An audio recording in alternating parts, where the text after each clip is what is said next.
Good afternoon to everybody. This is my right side, so I have to stand here. I noticed that those who are sitting there cannot really see part of the stage. Would you like to sit here? Because there are two slightly used tables here where I think you can feel more comfortable in. A speaker always feels nervous when you do not have people in the audience in front of you. So I will really appreciate very much if those of you who are on the farthest end there will move here. And while we are waiting for them to do that, may I ask how many of you are students? Most. How many are professors and officers of schools? A few. How many of you were in the DAP conference, or I don't know how you call it, symposium last time, where I gave also a talk at? Thank you. Because I will be using some of the slides that I used there. So I have 70 slides, and so that's about almost 4 slides per minute. And so therefore, I will ask you really to pay your attention. Nobody is moving here, huh? Supposing I tell you I'll give 100 to the first one who will move here. I don't have any money to give away, but I will ask you a question somewhere during my talk and give you a CD of a book. Okay? So, I need your cooperation. A beautiful green, excuse me, and blue environment to all of you. I used to wear green because I'm an environmentalist, but I will tell you in a little while why I moved to becoming blue. Okay, next. So, I changed my topic to not zero, but youth carbon footprint project because I don't want you to lose your feet. If I say zero footprint, that means you do not have feet, right? And that is, I think, not good and quite impossible to achieve. So youth, okay. I'd like to divide my presentation into these 4 sections. The rationale behind this project, which is sustainable development and climate change, which impacts it, some initiatives and best practices in the government, private sector, in schools, carbon footprint, a very short introduction of what it is, and where to start action. Okay, are we okay on that? Okay, this is my divider. If I am transitioning from one section to another, I'm using this. So, the rationale, sustainable development and climate change. Next one, please. Okay, sustainable development, those of you who have been studying the topic may know that it has traditionally 3 pillars. That's why we have this aim for the triple bottom line. But then if you will represent those pillars as legs of stool, I think you will agree that if you have 4 legs, you are more stable, right? Therefore, I have added one, which for me is the most important. The individual, the person. Because I think that is the starting point. So for you to easily remember this motherhood praise, which can have a complicated definition, just say 4 P's. Person, people, planet, and prosperity. Okay? Easy enough to remember. And if you would like some images, at the person level, we want to have healthier persons or individuals. People level, okay, I'm not yet done. We want to have less poverty, planet, green areas, prosperity, and increased income. Next one, please. And so we say we want to aim for the quadruple, not only triple bottom line. All the 4 P's, values that support inclusive, climate smart sustainability. Okay? So that is our new definition. Next. If you will look at the long-term framework plan of the Philippines, this is the brief statement of our vision. Every Filipino living in prosperity, peace, justice, and dignity. And I think it will help for each one of us to have a vision of what sustainable development is. This is my vision. The next one, a progressive and climate resilient country on the path to inclusive sustainable development and with the people adapting sustainable lifestyle. So, your first homework, when you go home, think about this and come up with your vision. Next one. Okay, the biggest threat to this is climate change. I think you all know what climate change is. It's caused by both natural events and human activities. And one of the most popular images on this is this from Al Gore, which shows the historical trend, and suddenly you have a shooting global warming there. Okay, and that's going up and up still. Next. The big question was raised by Stephen Kunin, who is a former Science Undersecretary of the U.S. Department of Energy. How will the climate change over the next century under both natural and human influences? Challenges are uncertain climate response to human and natural influences and the uncertain impact of such influences. And the other one is poor understanding of oceans, which hold most of the climate's heat. Actually, what is happening is that they say global warming is kind of slowing down. That is because the oceans are absorbing the heat. The problem is that you don't know the oceans. We do not understand the oceans. And so we don't know whether in the near future, the oceans will just expand and bury all of us. And we have already seen the impact of Yolanda. That might be a warning of what could potentially happen in the future. Okay? It's good our last speaker will, who is one of my favorite climate, Ms. Paner, will give you a lighter afternoon because in my talk you will be a little bit scared. Okay, so the Philippines, according to the Climate Change Commission, based on many studies, is the world's most vulnerable country to climate change impacts due to our archipelagic characteristics and location prone to tropical cyclones. This map was done by IDRC based in Singapore, and the more orange it is, the more vulnerable. And as you can see, we are very orange. Okay? Next one. The problem, next one please. Miss. Miss.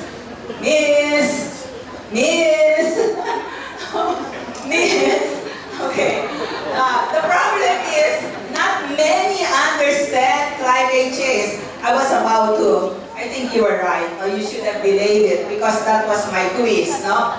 We do not understand climate change. And if one time we had a contest on this to translate it to Tagalog, and this was what won that contest, according to the panel of judges composed of DNR, etc. Kakaibang pagbabago ng klima. Because the literal translation of climate change is pagbabago ng klima. Ngunit, kailangan natin yung kakaiba. Kakaibang pagbabago ng klima. Okay? Next. So, I'm transitioning to some initiatives and best practices, and I'll go through this fast. Next one, please. I think one important transition is the one from what we call green economy to blue economy, and that's why I'm using more blue now than green. Okay, plus the fact that I'm sitting in the advisory board now of the Philippine Navy. Okay, this is a definition long, which I will not read, which was arrived at the World Summit last one in Rio. Very long. Next. Now we are transitioning to blue, which is a new way of designing business using the resources available in cascading systems where the waste of one product becomes the input to create a new cash flow. This is where the zero could make sense. because we can in fact aim for zero waste. Why? Because the waste of one product can be the raw material for another product. But I cannot tell you that your food can be zero, right? Next. So what are some of the basic principles? Substitute something with nothing. Natural systems cascade nutrients, matter, and energy. Waste in this economy does not exist. And any byproduct is the source for a new product. Next one. But in building a blue economy, the Philippines may give priority attention to the blue ecosystem. Actually, the APEC, which has adopted this as an important theme, uses this more limited definition of blue economy, blue ecosystem, focus on marine, coastal, aquatic environments. Next one. Especially because we are at the center of marine biodiversity in the world. Who among you have schools dealing with marine? Very important, I think, because one of the biggest anomalies in this country is the fact that although we are at the center of marine biodiversity, our fisher folks are some of the poorest of the poor. We should not really tolerate this. Next one, please. Some best practices now in the public and private sectors, please.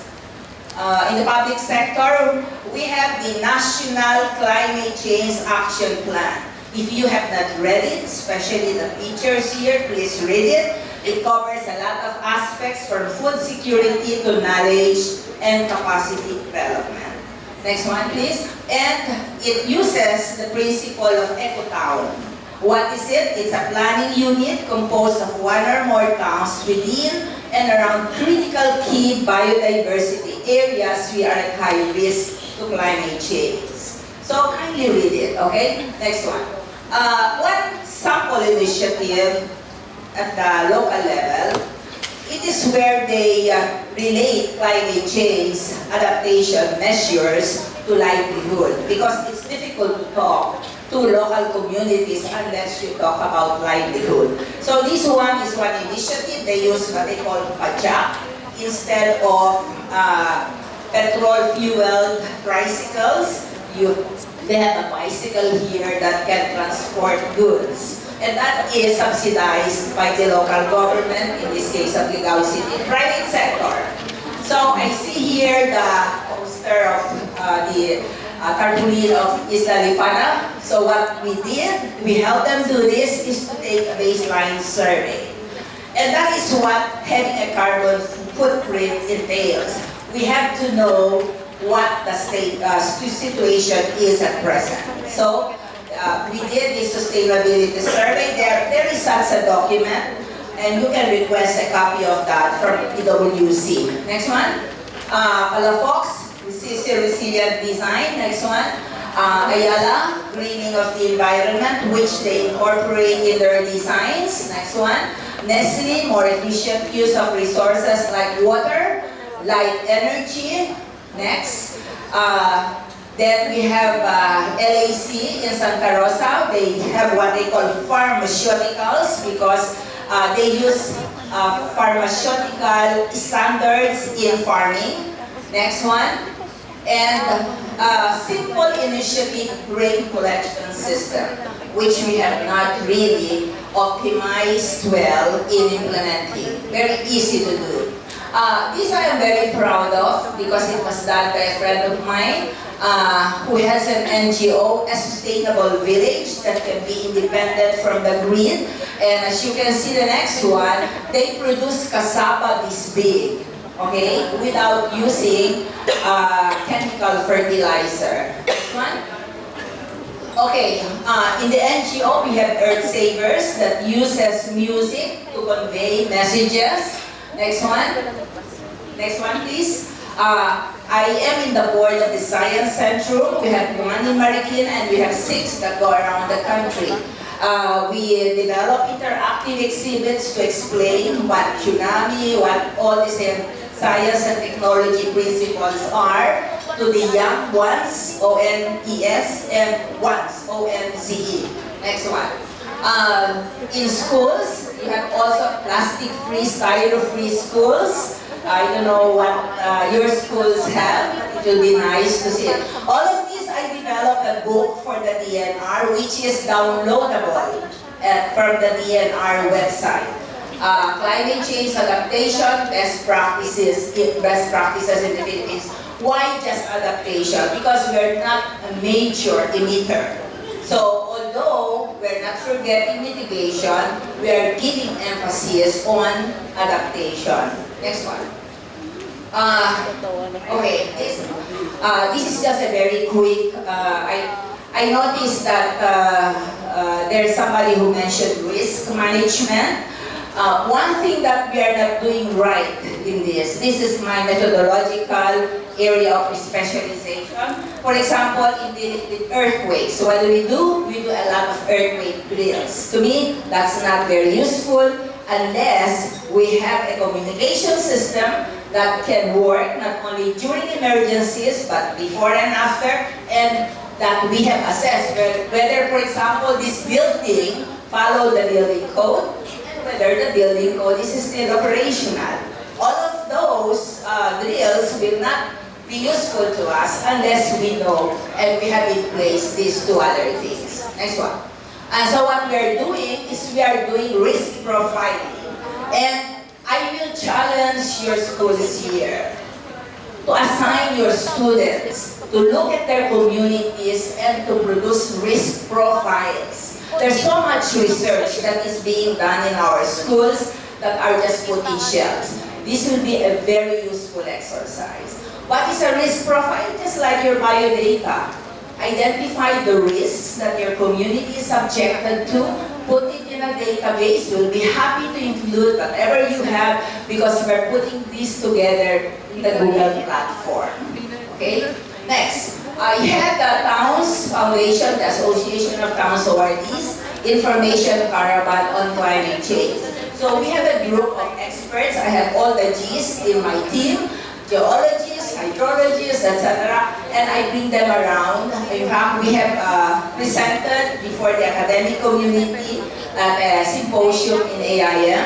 And we'll be happy to give you some speakers if you need them. Next. This is one map that you should really have a copy of. This shows the entire country except for something that I will comment on in a little while, and what the risks are that the different parts of our country are subjected to. Example, where are we now here in this map? We are in maybe extreme heating events, extreme rainfall events, disturbed water budgets, and sea level rise. Those are our climate change related risks. Next one, please. Okay. What? Nabala yung video sa eruption. What?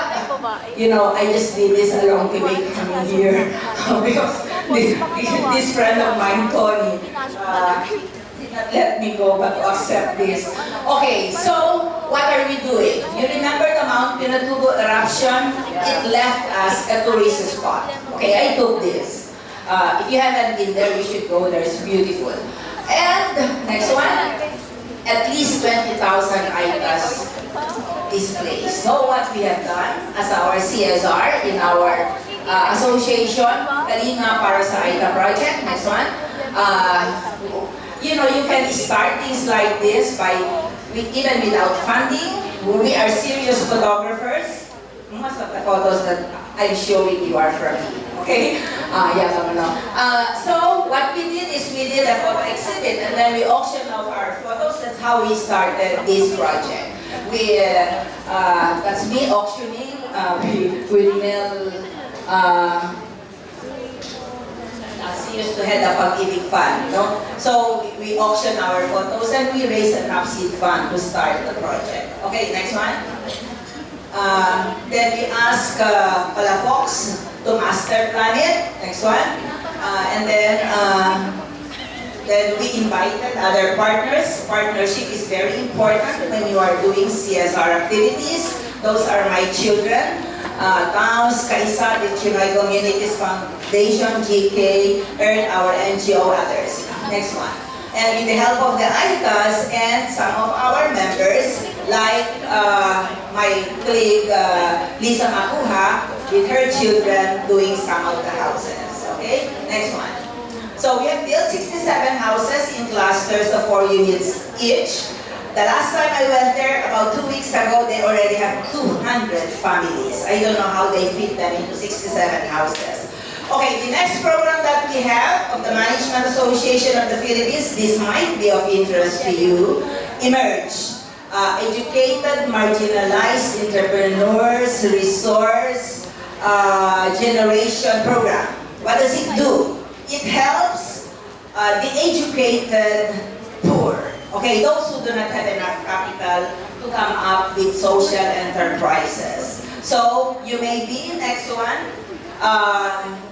These are entrepreneurial poor, retired government employees, families of uniformed services, returning OFWs, teachers. I'm now working in 2 areas in our GK village in Tarlac and with a high school in Florida Blanca, Pampanga. Okay, next one.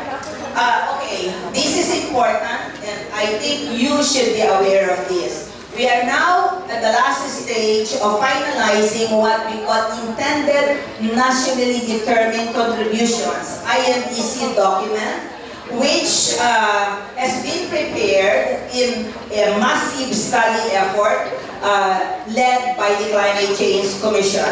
This will be our submission to the Paris negotiation in November, December, and I am calling a high-level meeting of CEOs on October 13 to present this because we need commitments from our businesses to help not overshoot that 2-degree temperature, 2 degrees Celsius increase in temperature, because that is a tipping point for the world. We cannot do that, no? Okay, so another effort that we have, those of you who might be interested on a first-come, first-served basis, I may have some complimentary seats in this summit on ocean security and marine biodiversity on November 13. Okay, there's a cost there. And I'm also involved in addressing ocean security issues at the global level as chair of the scientific board of this Ocean Security International. Next one, please. Okay, another thing that the schools can do, this is Siargao, beautiful island, very vulnerable to climate change though. So what we did is we partnered with AIM. He's a student of AIM. You know, schools produce a lot of theses, right? And so we asked AIM, can you assign one of your senior students to work with us? And what did he do? He focused his thesis, next one. Next one, please. He focused his thesis to the development of an economic model for Siargao. So that is a very useful research work done by this student. And as you can see, I use it all the time. So Joseph is getting some benefits from it. Okay, carbon footprint, this is a simple introduction because if you Google, you will see a lot of definitions and examples. Next one. Okay, this is a footprint of a foot, your right foot, okay? So as you can see here, that includes how you use water, what your emissions are, use of electricity, transport, offsetting activities that you might have, waste, recycling, gas, personal fuel. So all of these activities that you do, next one, that have impact on the environment and in particular on climate change. And how do you impact? The amount of greenhouse gases that you produce in day-to-day living through the burning of fossil fuels for electricity, heating, transportation, etc. So that is the carbon footprint. Next one. How do we start action? And this is my last section. Next. First, I think we have to understand what our environmental resources are, right? I think the first step is to know where are we putting our footprint on. And I tell you, we are not doing it the right way. Okay? We do not, can you go back there please? We are not using the correct Philippine map. Our schools, who are the school officials here? After this, can we please do something about it? To teach our students the correct Philippine map. This is the correct Philippine map of the Philippines. What do you see here? It's an stylized version. But if you contact NAMRIA, they will give you a detailed copy of this map. They call it the administrative map of the Philippines, but we are not using it. I was the first to use it officially on the cover of that book that I did for the DNR. And it was won by my former, I used to work as senior advisor for the DNR at the USEC level. They told me, baka humagalit yung Malaysia because as you can see in that map, please go back, that has Sabah. And that has all the islands that we are claiming as ours. That's very important for us to put that in the map. Otherwise, who will believe us that those are our islands if we do not have them in our map? And we have a proof that we own this. The ancient map of the Philippines, which caused our chair. I sit in the board with the Asian Institute of Journalism and Communication that I was president of before. Did the bid for this. He won it and he paid 12 million pesos for this ancient map, including the mold of it. And this will be distributed to schools pretty soon. This is the ancient map of the Philippines and it has Sabah here. Next. And again, we must know what risks we are subjected to. Next one, please. Well, we also have to think out of the box because we always say, the schools, our educational resources are limited. How can we offer good environmental management courses? Well, let me give you some ways of doing it. Stanford University, that's my alma mater. I had my PhD in engineering from that school. A large portion of the research that our scientists do does not happen in a lab or in fact anywhere near our campus. Faculty and students in the School of Earth Sciences, for example, spend a good chunk of its year spread out around the globe. Next one. Faculty and students climb mountains. Next one. And dig dirt. Next one. Or they dive deep into the oceans. So there's one speaker who said, I think it's Popoy Huico, that you want to know the poor, you must go and know the poor. I was lucky because I grew up in a very rural community without electricity. I was there for 10 years of my life, from grade 1 to 4th year high school. That's why I know my family was not poor, but we had the same conditions as all the rest. So I didn't have electricity, I did not have water. And in South Korea, they're making the young ones like me, I was there, and the young ones love the environment. So they have this garden, which we hope to do soon in Flores Garden. These are those are two of our consuls there who brought me there, and we learned how to make strawberry jam.